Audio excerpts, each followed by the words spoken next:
Chapter 9 of the Skylark of Space by E. Smith and L. E. Garby. Recording by Phil Chenevert. Lost in Space. For 48 hours, the uncontrolled atomic motor dragged the masterless vehicle with its 4 unconscious passengers through the illimitable reaches of empty space, with an awful and constantly increasing velocity. When only a few traces of copper remained in the power plant, the acceleration began to decrease, and the powerful springs began to restore the floor and the seats to their normal positions. The last particle of copper having been transformed into energy, the speed of the vessel became constant. Apparently motionless to those inside it, it was in reality traversing space with a velocity thousands of times greater than that of light. As the force which had been holding them down was relaxed, the lungs, which had been able to secure only air enough to maintain faint sparks of life, began to function more normally, and soon all 4 recovered consciousness, drinking in the life-giving oxygen in a rapid succession of breaths so deep that it seemed as though their lungs might burst with each inhalation. Duquesne was the first to gain control of himself.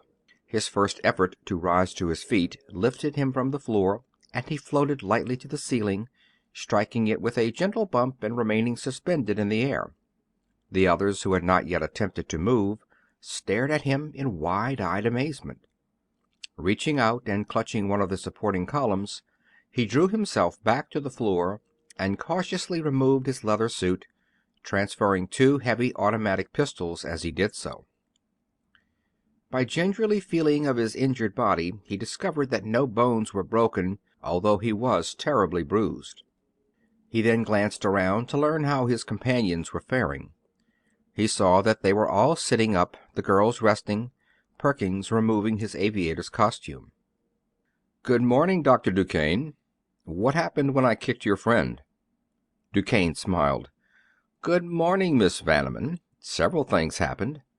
He fell into the controls, turning on all the juice. We left shortly afterward. I tried to shut the power off, and in doing so I balled things up worse than ever. Then I went to sleep and just woke up." "Have you any idea where we are?" "No, but I can make a fair estimate, I think." And glancing at the empty chamber in which the bar had been, he took out his notebook and pen and figured for a few minutes. As he finished, he drew himself along by a handrail to one of the windows, then to another. He returned with a puzzled expression on his face and made a long calculation. "I don't know exactly what to make of this," he said thoughtfully. "We are so far away from the earth that even the fixed stars are unrecognizable. The power was on exactly 48 hours, since that is the life of that particular bar under full current. We should still be close to our own solar system, since it is theoretically impossible to develop any velocity greater than that of light. But, in fact, we have. I know enough about astronomy to recognize the fixed stars from any point within a light year or so of the sun, and I can't see a single familiar star. I never could see how mass could be a function of velocity, and now I am convinced that it is not. We have been accelerating for 48 hours. He turned to Dorothy. "While we were unconscious, Miss Vanneman, we had probably attained a velocity of something like 7,413,000,000 miles per second, and that is the approximate speed at which we are now traveling. We must be nearly 6 quadrillion miles, and that is a space of several hundred light years, away from our solar system, or, more plainly, about 6 times as far away from our earth as the North Star is. We couldn't see our sun with a telescope, even if we knew which way to look for it."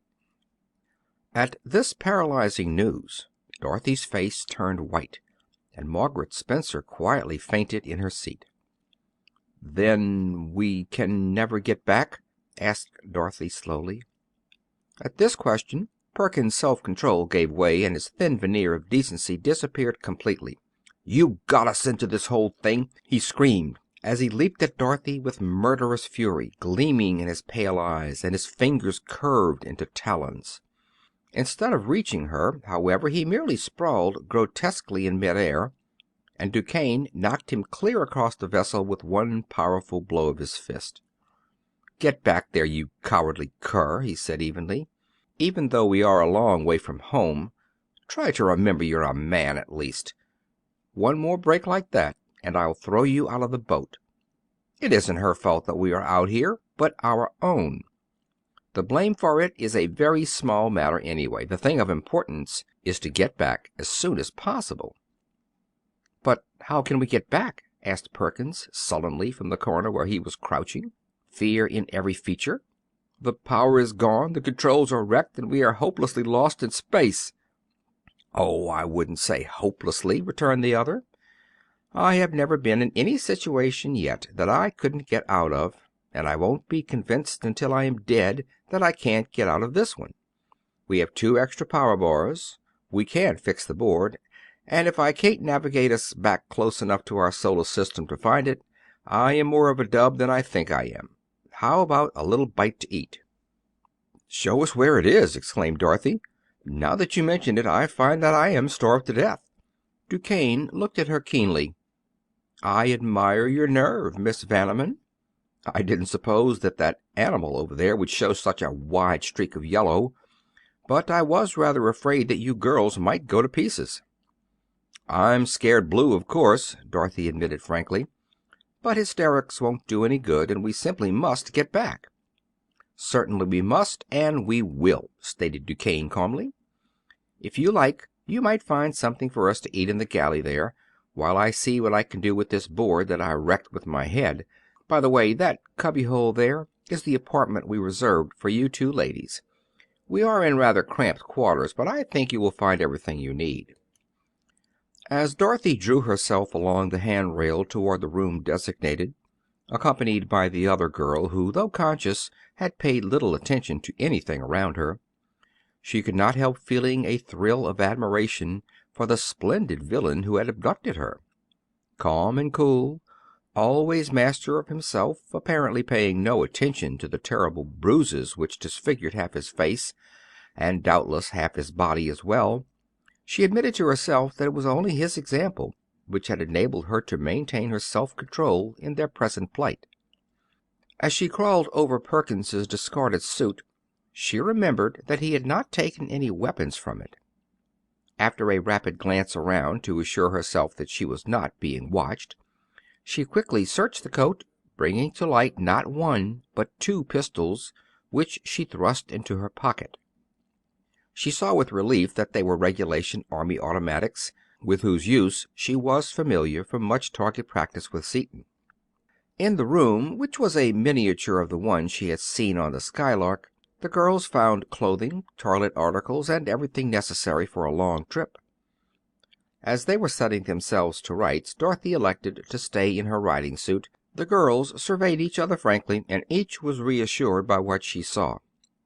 Dorothy saw a girl of 22, of her own stature, with a mass of heavy, wavy black hair. Her eyes, a singularly rich and deep brown, contrasted strangely with the beautiful ivory of her skin. She was normally a beautiful girl, thought Dorothy, but her beauty was marred by suffering and privation.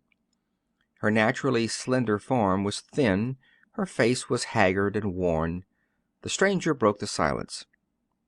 "I'm Margaret Spencer," she began abruptly, "former secretary to His Royal Highness Brookings of Steel. They swindled my father out of an invention worth millions, and he died broken-hearted. I got the job to see if I couldn't get enough evidence to convict them, and I had quite a lot when they caught me. I had some things that they were afraid to lose, and I had them so well hidden that they couldn't find them, so they kidnapped me to make me give them back. They haven't dared kill me so far, for fear the evidence will show up after my death, which it will. However, I will be legally dead before long, and then they know the whole thing will come out, so they have brought me out here to make me talk, or kill me. Talking won't do me any good now, though, and I don't believe it ever would have. They would have killed me after they got the stuff back anyway, so you see I, at least, will never get back to Earth alive. Cheer up. We'll all get back safely." "No, we won't. You don't know that man Perkins, if that is his name. I never heard him called any real name before. He is simply unspeakable, vile, hideous, everything that is base. He was my jailer, and I utterly loathe and despise him. He is mean and underhanded and tricky. He reminds me of a slimy, poisonous snake. He will kill me, I know it." "But how about Dr. Duquesne? Surely he isn't that kind of man. He wouldn't let him." "I've never met him before, but from what I heard of him in the office, he's even worse than Perkins, but in an entirely different way. There's nothing small or mean about him. I don't believe he would go out of his way to hurt anyone as Perkins would, but he is absolutely cold and hard, a perfect fiend. Where his interests are concerned, there's nothing under the sun, good or bad, that he won't do. But I'm glad that Perkins had me instead of the doctor, as they call him. Perkins raises such a bitter personal feeling that anybody would rather die than give up to him in anything. Duquesne, however, would have tortured me impersonally and scientifically, cold and self-contained all the while, and using the most efficient methods, and I am sure he would have got it out of me some way. He always gets what he goes after." "Oh, come, Miss Spencer," Dorothy interrupted the half-hysterical girl. "You're too hard on him. Didn't you see him knock Perkins down when he came after me?" "Well, maybe he has a few gentlemanly instincts, which he uses when he doesn't lose anything by it. More likely he merely intended to rebuke him for a useless action. He is a firm pragmatist. Anything that is useful is all right. Anything that is useless is a crime. More probable yet, he wants you left alive. Of course that is his real reason. He went to the trouble of kidnapping you, so naturally he won't let Perkins or anybody else kill you until he is through with you. Otherwise he would have let Perkins do anything he wanted to you without lifting a finger." "I can't quite believe that," Dorothy replied, though a cold chill struck at her heart as she remembered the inhuman crime attributed to this man, and she quailed at the thought of being in his charge, countless millions of miles from Earth, a thought only partly counteracted by the fact that she was now armed. "He has treated us with every consideration so far. Let's hope for the best. Anyway, I'm sure that we'll get back safely." "Why so sure? Have you something up your sleeve?" "No, or yes, in a way I have, though nothing very definite. I'm Dorothy Vanneman, and I am engaged to the man who discovered the thing that makes this space car go." "That's why they kidnapped you, then, to make him give up all his rights to it. It's like them." "Yes, I think that's why they did it. But they won't keep me long. Dick Seaton will find me, I know. I feel it." "But that's exactly what they want," cried Margaret excitedly. "In my spying around I heard a little about this very thing. The name Seaton brings it to my mind. His car is broken in some way, so that it will kill him the first time he tries to run it. That's where they underestimated Dick and his partner. You have heard of Martin Crane, of course." "I think I heard his name mentioned in the office, together with Seaton's, but that's all." "Well, besides other things, Martin is quite a wonderful mechanic, and he found out that our Skylark was spoiled, so they built another one, a lot bigger, and I'm sure that they are following us right now." "But how can they possibly follow us when we are going so fast and are so far away?" queried the other girl, once more despondent. "I don't know, but I do know that Dick will find a way. He's simply wonderful. He knows more now than that Dr. Duquesne will ever learn in all his life, and he will find us in a few days. I feel it in my bones. Besides, I picked Perkins's pockets of these two pistols. Can you shoot an automatic?" "Yes," replied the other girl, as she seized one of the guns, assured herself that its magazine was full, and slipped it into her pocket. "I used to practice a lot with my father's. This makes me feel a whole lot better. Call me Peggy, won't you? It will seem good to hear my name again, after what I've been through lately. Even this trip will be a vacation for me." "Well, then, cheer up, Peggy dear. We're going to be great friends. Let's go get us all something to eat. I'm simply starved, and I know you are too." The presence of the pistol in her pocket, and Dorothy's unwavering faith in her lover, lifted the stranger out of the mood of despair into which the long imprisonment, the brutal treatment, and the present situation had plunged her, and she was almost cheerful as they drew themselves along the handrail leading to the tiny galley. "I simply can't get used to the idea of nothing having any weight. Look here," laughed Dorothy, as she took a boiled ham out of the refrigerator and hung it upon an imaginary hook in the air, where it remained motionless. "Doesn't it make you feel funny?" "It is a queer sensation. I feel light, like a toy balloon, and I feel awfully weird inside. If we have no weight, why does it hurt so when we bump into anything? And when you throw anything, like the doctor did Perkins, why does it hit as hard as ever?" "It's mass, or inertia, or something like that. A thing has it everywhere, whether it weighs anything or not. Dick explained it all to me. I understood it when he told me about it, but I'm afraid it didn't sink in very deep. Did you ever study physics?" "I had a year of it in college, but it was more or less of a joke. I went to a girls' school, and all we had to do in physics was to get the credit. We didn't have to learn it." "Me too. Next time I go to school I'm going to Yale or Harvard or some such place, and I'll learn so much mathematics and science that I'll have to wear a bandeau to keep my massive intellect in place." During this conversation they had prepared a substantial luncheon and had arranged it daintily upon two large trays, in spite of the difficulty caused by the fact that nothing would remain in place by its own weight. The feast prepared, Dorothy took her tray from the table as carefully as she could, and saw the sandwiches and bottles start to float toward the ceiling. Hastily inverting the tray above the escaping viands, she pushed them back down upon the table. In doing so, she lifted herself clear from the floor, as she had forgotten to hold herself down. "What'll we do, anyway?" she wailed when she recovered her position. "Everything wants to fly all over the place."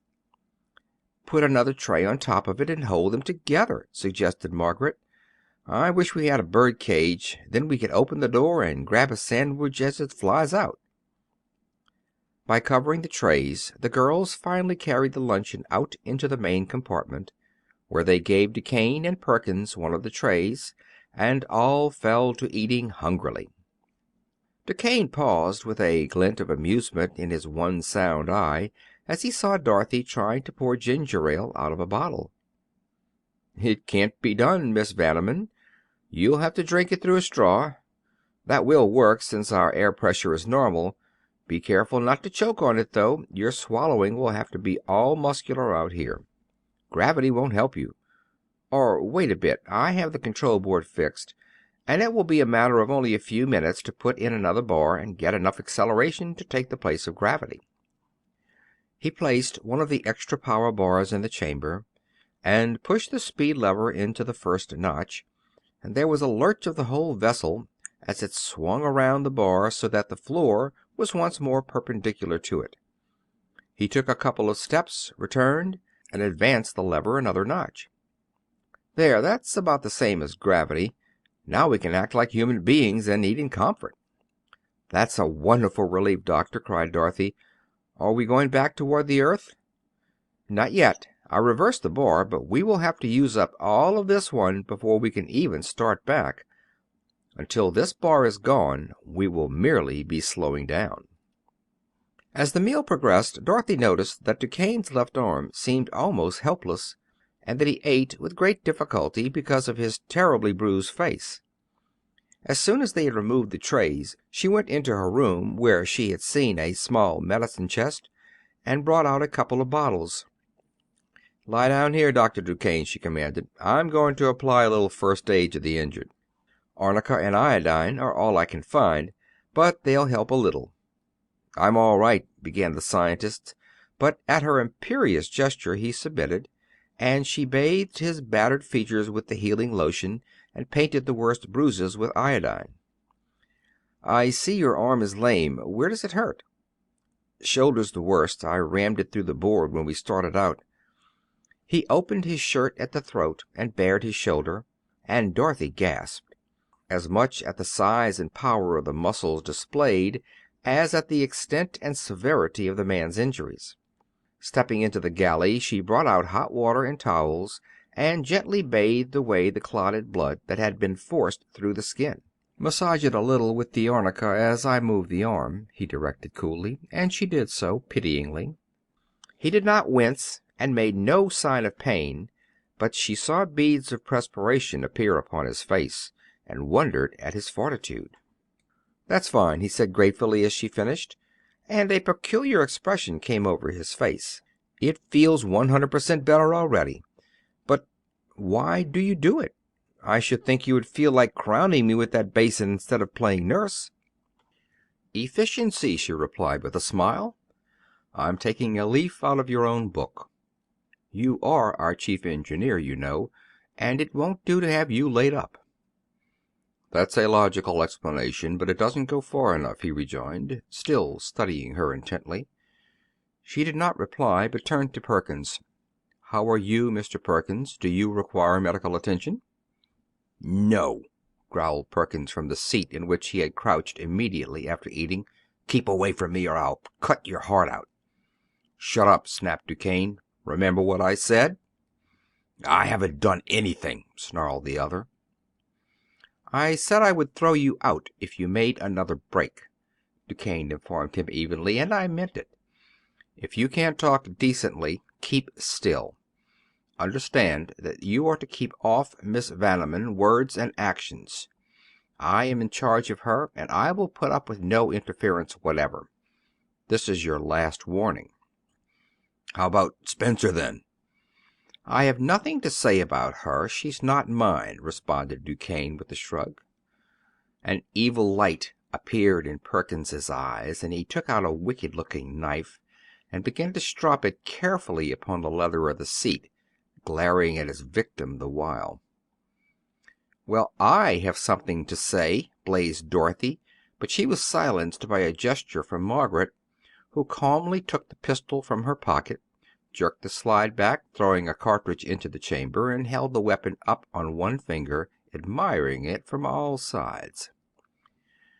"Don't worry about his knife. He has been sharpening it for my benefit for the last month. He doesn't mean anything by it." At this unexpected show of resistance, Perkins stared at her for an instant, then glanced at his coat. "Yes, this was yours once. You needn't bother about picking up your coat. They're both gone. You might be tempted to throw that knife, so drop it on the floor and kick it over to me before I count 3. 1." The heavy pistol steadied into line with his chest, and her finger tightened on the trigger. 2.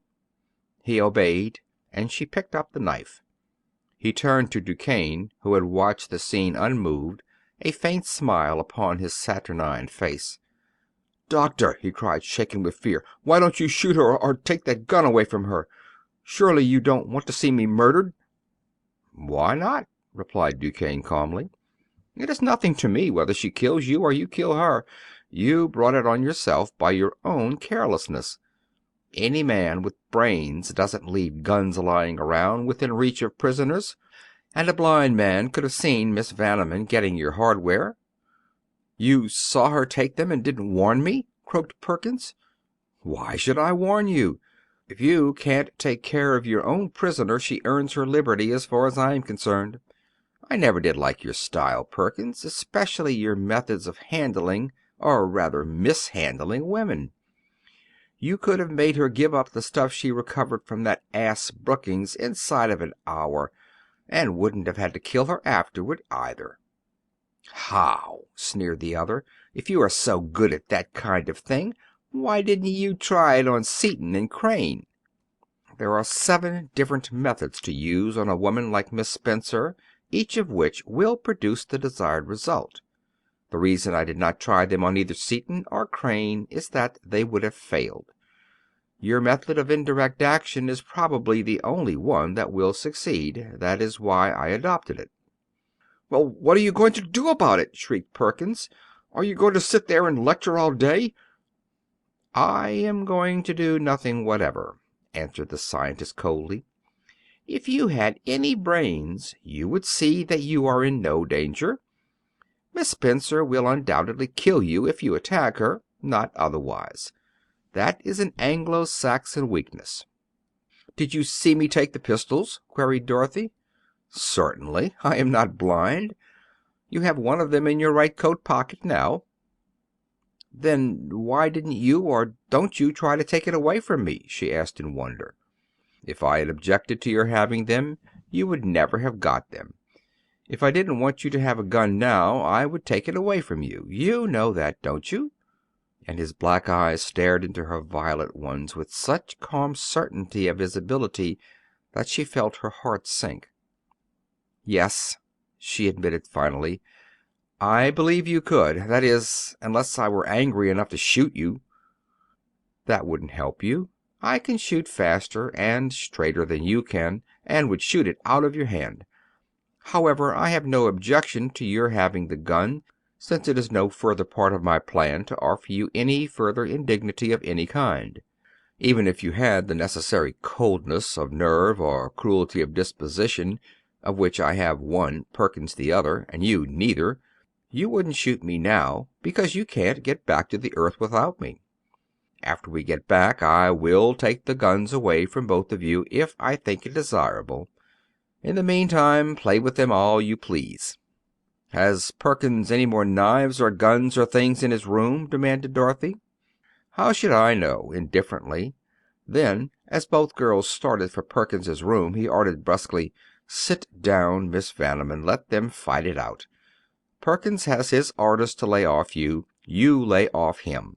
I'm not taking any chances of getting you hurt. That's one reason I wanted you armed. If he gets gay, shoot him. Otherwise, hands off completely." Dorothy threw up her head in defiance, but meeting his cold stare, she paused irresolutely and finally sat down, biting her lips in anger, while the other girl went on.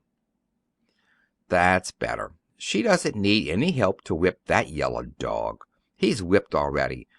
He never would think of fighting unless the odds were 3-1 in his favor."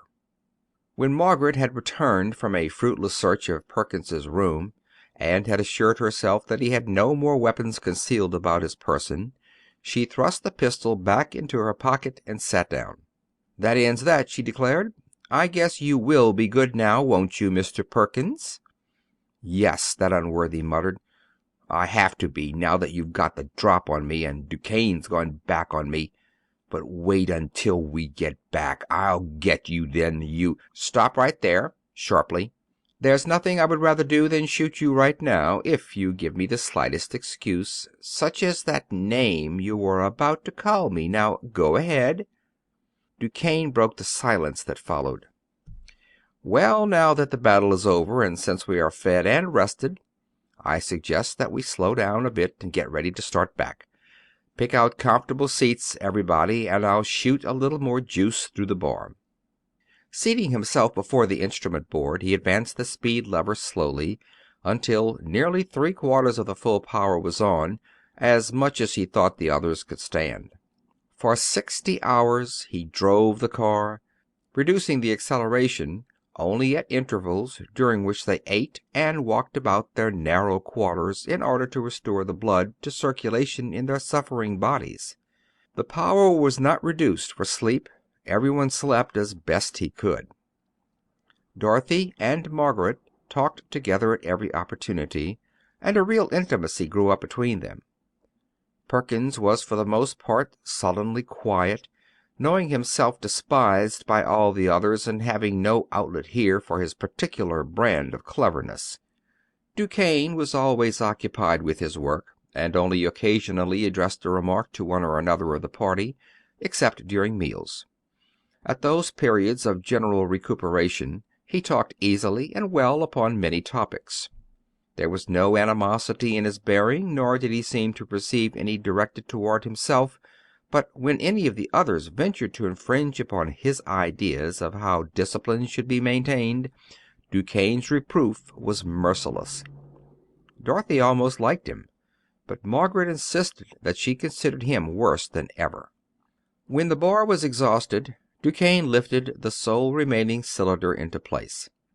"We should be nearly stationary with respect to the earth," he remarked. "Now we will start back." "Why, it felt as though we were picking up speed for the last 3 days!" exclaimed Margaret. "Yes, it feels that way because we have nothing to judge by. Slowing down in one direction feels exactly like starting up in the opposite one. There is no means of knowing whether we are standing still, going away from the earth, or going toward it, since we have nothing stationary upon which to make observations. However, since the two bars were of exactly the same size, and were exerted in opposite directions except for a few minutes after we left the earth, we are nearly stationary now. I will put on power until this bar is something less than half gone, then coast for 3 or 4 days. By the end of that time we should be able to recognize our solar system from the appearance of the fixed stars." He again advanced the lever, and for many hours silence filled the car as it hurtled through space. Duquesne, waking up from a long nap, saw that the bar no longer pointed directly toward the top of the ship, perpendicular to the floor, but was inclined at a sharp angle. He reduced the current and felt the lurch of the car as it swung around the bar, increasing the angle many degrees. He measured the angle carefully and peered out of all the windows on one side of the car. Returning to the bar after a time, he again measured the angle and found that it had increased greatly. "What's the matter, Dr. Duquesne?" asked Dorothy, who had also been asleep. "We are being deflected from our course. You see the bar doesn't point straight up any more. Of course the direction of the bar hasn't changed. The car has swung around it." "What does that mean?" "We have come close enough to some star so that its attraction swings the bottom of the car around. Normally, you know, the bottom of the car follows directly behind the bar. It doesn't mean much yet, except that we are being drawn away from our straight line. But if the attraction gets much stronger, it may make us miss our solar system completely. I have been looking for the star in question, but can't see it yet. We'll probably pull away from it very shortly." He threw on the power, and for some time watched the bar anxiously, expecting to see it swing back into the vertical, but the angle continually increased.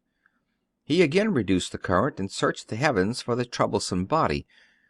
"Do you see it yet?" asked Dorothy with concern. "No, there is apparently nothing near enough to account for all this deflection." He took out a pair of large night glasses and peered through them for several minutes. "Good God! It's a dead sun, and we're nearly onto it. It looks as large as our moon." Springing to the board, he whirled the bar into the vertical. He took down a strange instrument, went to the bottom window, and measured the apparent size of the dark star. Then, after cautioning the rest of the party to sit tight, he advanced the lever farther than it had been before. After half an hour he again slackened the pace and made another observation, finding, to his astonishment, that the dark mass had almost doubled its apparent size. Dorothy, noting his expression, was about to speak, but he forestalled her. "We lost ground instead of gaining that spurt," he remarked, as he hastened to his post. "It must be inconceivably large to exert such enormous attraction force at this distance. We'll have to put on full power. Hang on to yourselves as best you can." He then pushed the lever out to its last notch, and left it there until the bar was nearly gone, only to find that the faint disk of the monster globe was even larger than before, being now visible to the unaided eye. Revived, the three others saw it plainly, a great dim circle, visible as is the dark portion of the new moon, and the power shut off, they felt themselves falling toward it with sickening speed. Perkins screamed with mad fear and flung himself groveling upon the floor. Margaret, her nerves still unstrung, clutched at her heart with both hands. Dorothy, though her eyes looked like great black holes in her white face, looked Duquesne in the eye steadily. "This is the end, then?" "Not yet," he replied in a calm and level voice. "The end will not come for a good many hours, as I have calculated that it will take at least 2 days, probably more, to fall the distance we have to go. We have all that time in which to think out a way of escape." "Won't the outer repulsive shell keep us from striking it, or at least break the force of our fall?" No. It was designed only as protection from meteorites and other small bodies. It is heavy enough to swing us away from a small planet, but it will be used up long before we strike." He lighted a cigarette and sat at ease, as though in his own study, his brow wrinkled in thought as he made calculations in his notebook. Finally he rose to his feet. "There's only one chance that I can see. That is to gather up every scrap of copper we have and try to pull ourselves far enough out of line so that we will take a hyperbolic orbit around the body instead of falling into it." "What good will that do us?" asked Margaret, striving for self-control. "We will starve to death finally, won't we?" "Not necessarily. That will give us time to figure out something else." "You won't have to figure out anything else, Doctor," stated Dorothy positively. "If we miss that moon, Dick and Martin will find us before long." "Not in this life. If they tried to follow us, they're both dead before now." "That's where even you are wrong," she flashed at him. "They knew you were wrecking our machine, so they built another one, a good one. And they know a lot of things about this new metal that you have never dreamed of, since they were not in the plans you stole." Duquesne went directly to the heart of the matter, paying no attention to her barbed shafts. "Can they follow us through space without seeing us?" he demanded. "Yes, or at least I think they can." "How do they do it?"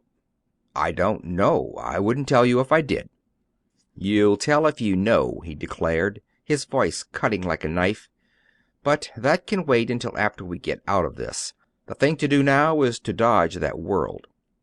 He searched the vessel for copper, ruthlessly tearing out almost everything that contained the metal, hammering it flat, and throwing it into the power plant. He set the bar at right angles to the line of their fall, and turned on the current. When the metal was exhausted, he made another series of observations upon the body toward which they were falling, and reported quietly, "We made a lot of distance, but not enough. Everything goes in this time." He tore out the single remaining light wire, leaving the car in darkness save for the diffused light of his electric torch, and broke up the only remaining motor. He then took his almost priceless Swiss watch, his heavy signet ring, his scarf pin, and the cartridges from his pistol, and added them to the collection. Flashing his lamp upon Perkins, he relieved him of everything he had which contained copper. "I think I have a few pennies in my pocketbook," suggested Dorothy. "Get 'em," he directed briefly, and while she was gone he searched Margaret without result save for the cartridges in her pistol, as she had no jewelry remaining after her imprisonment. Dorothy returned and handed him everything she had found. "I would like to keep this ring," she said slowly, pointing to a slender circlet of gold set with a solitaire diamond, "if you think there is any chance of us getting clear." "Everything goes that has any copper in it," he said coldly, "and I am glad to see that Seaton is too good a chemist to buy any platinum jewelry. You may keep the diamond, though," as he wrenched the jewel out of its setting and returned it to her. He threw all the metal into the central chamber, and the vessel gave a tremendous lurch as the power was again applied. It was soon spent, however, and after the final observation, the others waiting in breathless suspense for him to finish his calculations, he made his curt announcement: "Not enough." Perkins, his mind weakened by the strain of the last few days, went completely insane at the words.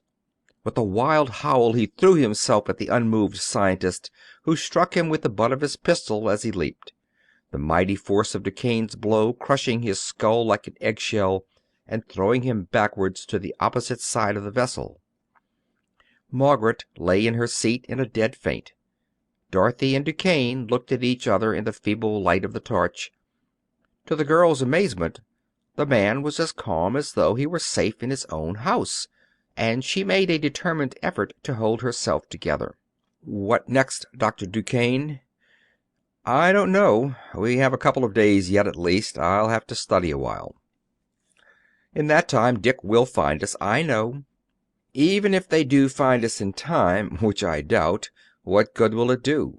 It simply means that they will go with us instead of saving us, for of course they can't pull away, since we couldn't. I hope they don't find us, but locate this star in time to keep away from it." Why?" she gasped. "You have been planning to kill both of them. I should think you would be delighted to take them with us." "Far from it. Please try to be logical.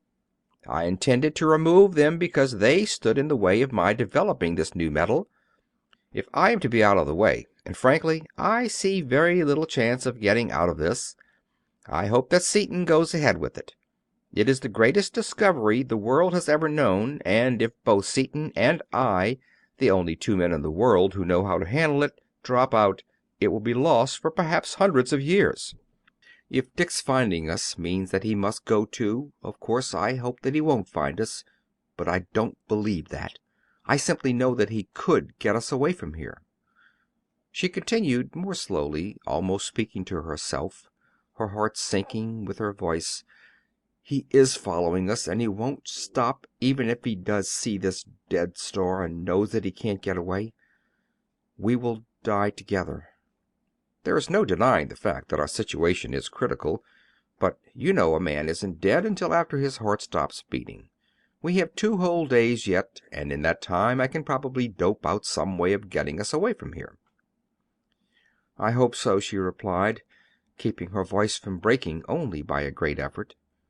"But go ahead with your doping. I'm worn out." She threw herself down upon one of the seats and stared at the ceiling, fighting to restrain an almost overpowering impulse to scream. Thus the hours wore by. Perkins dead, Margaret still unconscious, Dorothy lying in her seat, her thoughts a formless prayer, buoyed up only by her faith in God and in her lover. Duquesne, self-possessed, smoking innumerable cigarettes, his keen mind grappling with its most desperate problem, grimly fighting until the very last instant of life, while the powerless space car fell with an appalling velocity, faster and faster, falling toward that cold and desolate monster of the heaven. End of chapter 9.